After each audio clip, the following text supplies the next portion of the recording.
সাধারণকালের ৩৩তম সপ্তাহ বুধবার। প্রথম পাঠ প্রত্যাদেশ গ্রন্থ ৪ অধ্যায় পদ সংখ্যা ১ থেকে ১১। আমি যখন একটি দিব্য দর্শনে দেখলাম, ওই তো স্বর্গে খোলা রয়েছে একটি দ্বার। তখন তুর্যধ্বনির মতো বেজে ওঠা সেই যে কণ্ঠস্বর আগে আমাকে লক্ষ্য করে কথা বলেছিল, সেই কণ্ঠস্বর বলে উঠল, এখানে উঠে এসো। এরপর যা কিছু অবশ্যই ঘটবে, এসো, দেখাই তোমাকে। সঙ্গে সঙ্গে আমি পবিত্র আত্মার প্রেরণায় আবিষ্ট হলাম। দেখলাম স্বর্গে বসানো রয়েছে একটি সিংহাসন, আর সেই সিংহাসনে কে একজন বসে আছেন। যিনি বসে আছেন তার চেহারা যেন সূর্যকান্ত বা অধিক রাক্ত মণিরই মতো। সেই সিংহাসনের চারিদিকে শোভা পাচ্ছে পান্নার মতোই উজ্জ্বল এক বর্ণধনু। সিংহাসনটি চারদিক ঘিরে আরও ২৪টি সিংহাসন রয়েছে।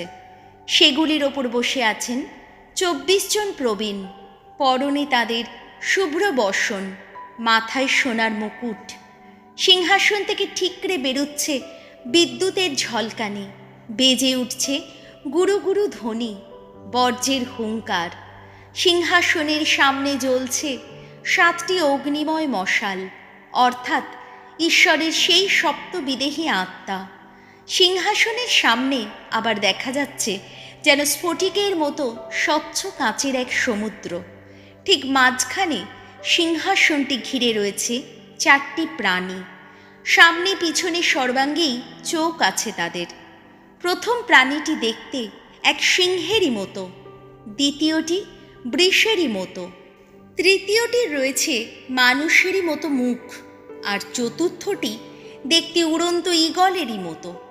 সেই ৪টি প্রাণীর প্রত্যেকেরই ৬টি করে ডানা আছে। তাদের সর্বাঙ্গে আর ডানার নিচেও রয়েছে অসংখ্য চোখ। দিন রাত অবিরাম তারা গেয়ে চলেছে, পুণ্য পুণ্য পুণ্য প্রভু সর্বশক্তিমান ঈশ্বর, যিনি ছিলেন, যিনি আছেন, যিনি আসছেন, যিনি সিংহাসনে বসে আছেন, জীবিত থাকেন, যিনি চিরদিন চিরকাল। প্রাণীরা যখনই তার উদ্দেশ্যে গেয়ে ওঠে মহিমা, সম্মান ও কৃতজ্ঞতার গান, সেই ২৪ জন প্রবীণ তখনই সিংহাসনে বসে আছেন যিনি, তার চরণে ভূমিষ্ঠ হন। সেই চিরদিন চিরকাল জীবিত থাকেন যিনি, তারা তাঁকেই জানান প্রণাম। তখন সিংহাসনের সামনে মাথার মুকুট নামিয়ে রেখে তারা বলে ওঠেন, হে আমাদের প্রভু, আমাদের ঈশ্বর, সত্যিই তো সমস্ত মহিমা, সম্মান ও শক্তি পাবার যোগ্য তুমি, কারণ তুমি সৃষ্টি করেছ এই বিশ্ব চরাচর। তোমারই ইচ্ছায় অস্তিত্ব পেয়েছে, সৃষ্টি হয়েছে সব কিছু। প্রভুর বাণী। শ্যাম সঙ্গীত ধুয়ো। নিখিলের নিয়ন্তা যিনি, বিশ্বপ্রভু যিনি, পুণ্য, আহা পুণ্য তাঁর নাম। ঈশ্বরের পুণ্য ধামে তাঁর স্তব করো। আকাশমণ্ডলে যার শক্তি বিকিরণ, তাঁর স্তব করো। তাঁর শক্তিময় শতকীর্তির স্মরণে তাঁর স্তব করো। তাঁর সেই সীমাহীন মহত্ব স্মরণে তাঁর স্তব করো। বিষাণের তীক্ষ্ণ স্বর তুলে তাঁর স্তব করো। সেতারের মূর্ছনায় বীণার ঝঙ্কারে তাঁর স্তব করো। নৃত্যের তালে তালে খঞ্জনি বাজিয়ে তাঁর স্তব করো। তার বাদ্য বাজিয়ে সানাইয়ের তান তুলে তাঁর স্তব করো। ঝমঝমে করতালে তাঁর স্তব করো। ঝনঝনে করতালে তাঁর স্তব করো। আহা ভগবানেরই স্তব করো সর্বপ্রাণীকুল। ধুয়ো। নিখিলের নিয়ন্তা যিনি, বিশ্বপ্রভু যিনি, পুণ্য, আহা পুণ্য তাঁর নাম। বাণী বন্দনা। জয় জয় প্রভুর জয়। শিষ্যরূপে তোমাদের বেছে নিয়েছি আমি তো চেয়েছি এমনই কাজ করো তোমরা সবাই, যার ফল হবে চিরস্থায়ী। জয় জয় প্রভুর জয়। লুক রচিত মঙ্গল সমাচার ১৯ অধ্যায় পদ সংখ্যা ১১ থেকে ২৮। যিশু তখন জেরুসালেমের বেশ কাছেই এসে গেছেন, আর লোকেরাও ধারণা করে বসে আছে যে ঐশ্বরাজ্য বোধহয় এক্ষুনি প্রকাশ পেয়ে যাবে। তাই তিনি তাদের একটি উপমা কাহিনী শোনালেন। তিনি বললেন, একজন সম্ভ্রান্ত লোক একবার দূর দেশে গেলেন। তার উদ্দেশ্য ছিল সেখানে গিয়ে রাজকীয় ক্ষমতা লাভ করে তিনি আবার ফিরে আসবেন। যাবার আগে তার কর্মচারীদের মধ্যে 10 জনকে ডেকে তিনি তাদের প্রত্যেককে একটি করে মোহর দিয়ে বললেন, আমি যতদিন না আবার ফিরে আসি ততদিন তোমরা এগুলো দিয়ে ব্যবসা করো। কিন্তু তার স্বদেশবাসীরা তাকে ঘৃণার চোখেই দেখত। তাই তার পিছনে পিছনে একদল দূত পাঠিয়ে তারা জানালো, আমরা চাই না যে লোকটা আমাদের রাজা হোক।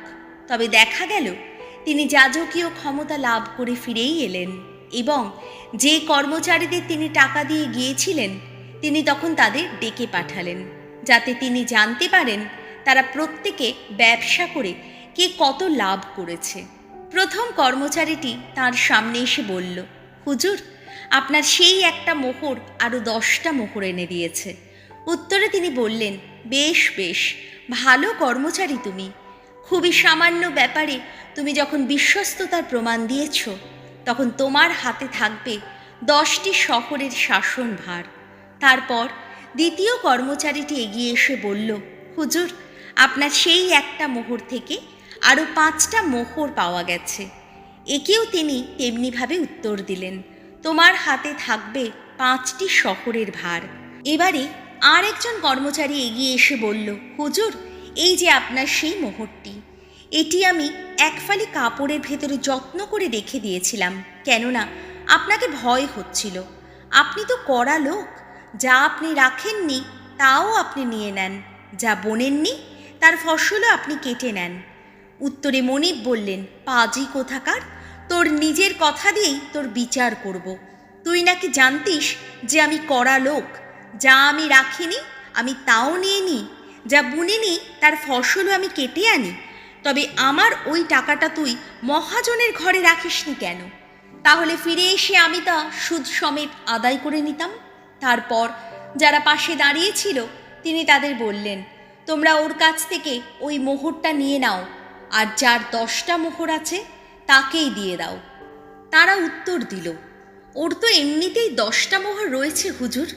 উত্তর এলো, আমি তোমাদের বলছি, যাদের কিছু আছে তাদের প্রত্যেককেই আরও বেশি দেওয়া হবে, আর যার কিছুই নেই তার যেটুকু আছে তাও তার কাছ থেকে কেড়ে নেওয়াই হবে। আর আমার সেই সমস্ত শত্রু যারা চায়নি যে আমি তাদের রাজা হই, তোমরা এবার তাদের এখানে নিয়ে এসো, আর আমার সামনেই তাদের মেরে ফেলো। এই সব কথা বলার পর যিশু এবার রওনা হলেন। নিজের সকলের আগে আগে থেকে জেরুসালেমের পথে এগিয়ে চললেন তিনি। প্রভু যিশুর মঙ্গল সমাচার।